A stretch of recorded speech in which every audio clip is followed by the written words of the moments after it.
colocado na linha do que o professor Sávio estava dizendo. Após a Guerra Fria, quer dizer, houve uma mudança na política externa americana no sentido de não mais temer um inimigo interno.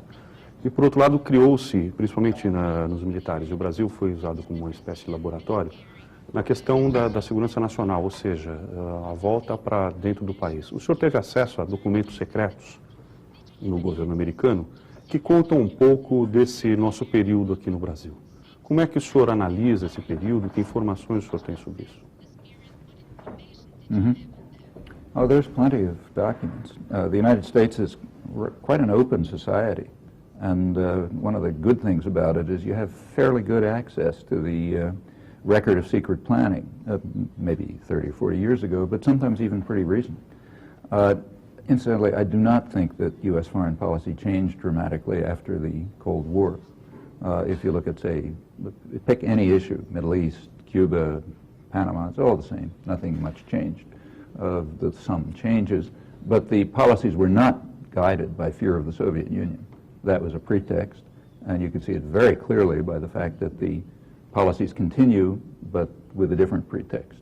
So in the case of Cuba, for 30 years, the pretext was danger of the Soviet Union. Right after the Cold War, what happened? The policies get harsher. But now they're, because all of a sudden the United States loves democracy, so next there'll be some other pretext. So I don't think the policy's changed. With regard to Brazil, we know the record pretty well. In the late 1950s, the Eisenhower administration began to propose a strengthening of the Latin American military and a shift in their mission, which is largely determined in the United States. It proposed a shift which was finally, it couldn't be instituted at the time. Congress wouldn't accept it, but it was instituted under Kennedy. In 1962, the Kennedy administration shifted the mission of the Latin American military from hemispheric defense, which is kind of a holdover from World War II, to what they called internal security, which is just a technical term, which means war against their own populations. And the Brazilian military coup, in fact, shortly after, was one of the first examples of this. Very warmly welcomed in the United States, even publicly. You don't have to go to secret documents for that. Publicly welcomed by the Kennedy people. I mean, Kennedy had been killed by then, but by his Lincoln Gordon, Robert McNamara, the rest, greatest victory for freedom in the mid-20th century, and so on. Brazil's a big country and had a domino effect. It sort of spread through the hemisphere right into Central America in the 80s. Enormous plague of repression, unique in the history of this very bloody continent. And it devastated many popular organizations. It set the basis for the kinds of policies that are now being pursued. And yes, you can trace it right back to the shift in the mission of the military. The Brazilian military were called an island of sanity in Brazil, and their takeover was very warmly welcomed. Brazil became what the business press called the Latin American darling of the business community. Meanwhile, we know, I don't have to mention what happened to the population, but a sector benefited. And so it remained until the late 1980s, very high growth rate, splitting into two completely separate countries. All of this warmly welcomed in international financial circles. And yes, you can trace it to, we don't have the records for recent years, but we have them from the early 60s. And they're pretty clear. The most important ones, I suppose, are from about 1966. They've been available for some years.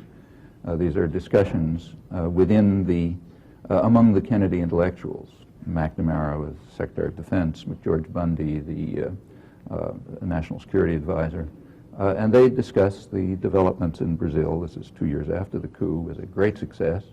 They argue that within what they call the Latin American cultural context, it is necessary for the military to overthrow civilian governments when, in their judgment, the civilian governments are not acting in the interests of the nation. And the interests of the nation are then described very explicitly in terms that you would think come from a Maoist tract, referring quite openly to the revolutionary struggle for power among the conflicting classes in Central America and the need to improve the investment climate and so on. Very frank. This internal discussion.